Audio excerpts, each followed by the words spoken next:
Assalamualaikum warahmatullahi wabarakatuh. Perkenalkan, nama saya Nina Suryani, NIM 1911100002620 dari kelas ME Prodi Manajemen R2. Pada kesempatan kali ini saya akan menjawab soal UTS pada mata kuliah metode penelitian. Bab 1, perspektif metode penelitian kualitatif dan kuantitatif. Nomor 1, jelaskan pengertian metode penelitian secara lengkap. Jawabannya yaitu metode penelitian pada dasarnya merupakan cara ilmiah untuk mendapatkan data dengan tujuan dan kegunaan tertentu.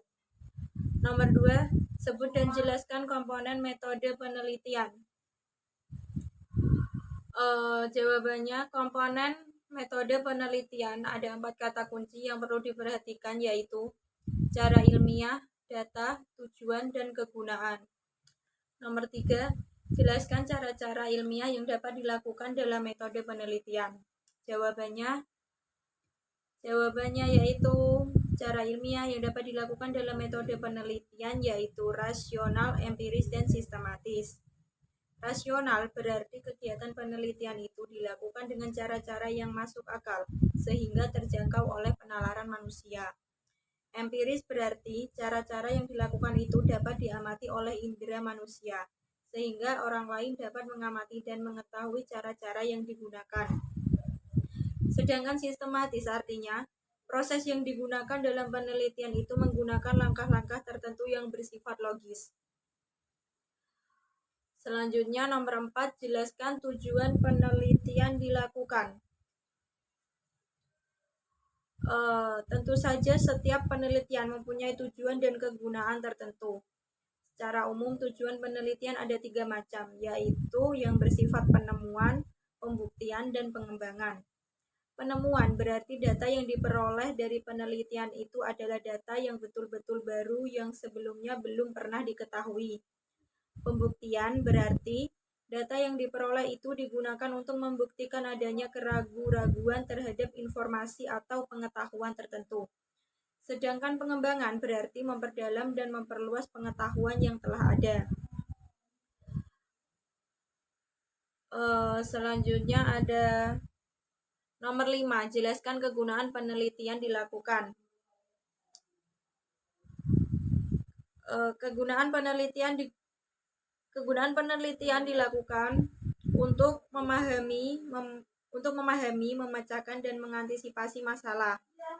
Memahami berarti memperjelas suatu masalah atau informasi yang tidak diketahui dan selanjutnya menjadi tahu.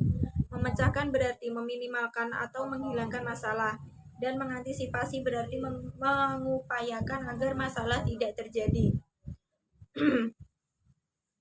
Selanjutnya nomor 6, sebut dan jelaskan jenis metode penelitian berdasarkan tujuan dan tingkat kealamiahan objek.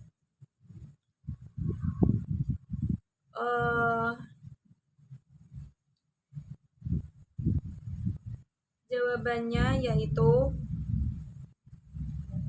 jenis-jenis metode penelitian dapat diklasifikasikan berdasarkan tujuan dan tingkat kealamiahan objek yang diteliti.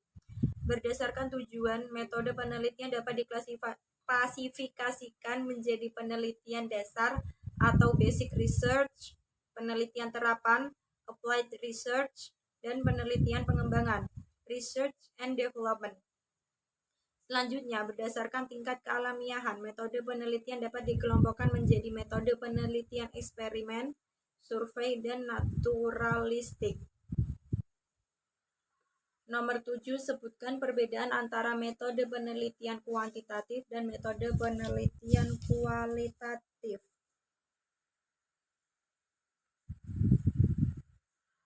Ada 3 perbedaan, yaitu yang pertama, perbedaan aksioma dasar tentang sifat realistis. Yang kedua, perbedaan dalam proses penelitian. Yang ketiga, perbedaan dalam karakteristik penelitian. Nomor 8, jelaskan secara singkat kapan sebuah penelitian kuantitatif maupun kualitatif dilakukan.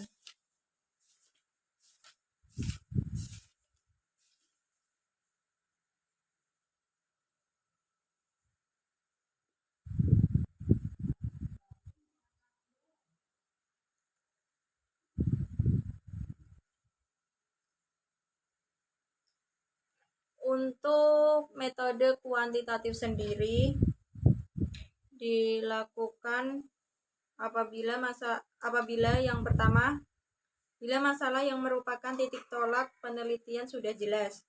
Yang kedua, bila peneliti ingin mendapatkan informasi yang luas dari suatu populasi. Yang ketiga, bila ingin diketahui pengaruh perlakuan atau treatment tertentu terhadap yang lain. Yang keempat, bila peneliti bermaksud menguji hipotesis penelitian. Yang kelima, bila peneliti ingin mendapatkan data yang akurat berdasarkan fenomena yang empiris dan dapat diukur. Yang keenam, terakhir, bila ingin menguji terhadap adanya keraguan-raguan tentang validitas pengetahuan, teori, dan produk tertentu. Sedangkan pada penelitian kualitatif, yaitu pertama, bila masalah penelitian belum jelas, masih remang-remang, atau mungkin malah masih gelap. Kedua, untuk memahami makna di balik data yang tampak. Ketiga, untuk memahami interaksi sosial. Keempat, memahami perasaan orang. Kelima, untuk mengembangkan teori. Keenam, untuk memastikan kebenaran data. Ketujuh, meneliti sejarah perkembangan. Nomor 9, jelaskan kompetensi peneliti kualitatif maupun kuantitatif.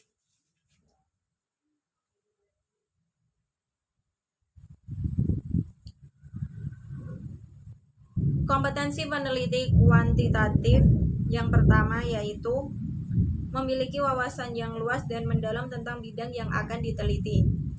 Kedua, mampu melakukan analisis masalah secara akurat sehingga dapat ditemukan masalah penelitian yang betul-betul masalah. Ketiga, mampu menggunakan teori yang tepat sehingga dapat digunakan untuk memperjelas masalah yang diteliti dan merumuskan hipotesis penelitian.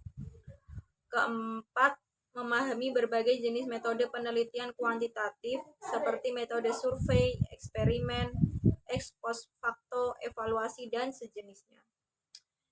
Yang kelima, memahami teknik-teknik sampling seperti probability sampling dan non-probability sampling, dan mampu menghitung dan memilih jumlah sampel yang representatif dengan sampling error tertentu.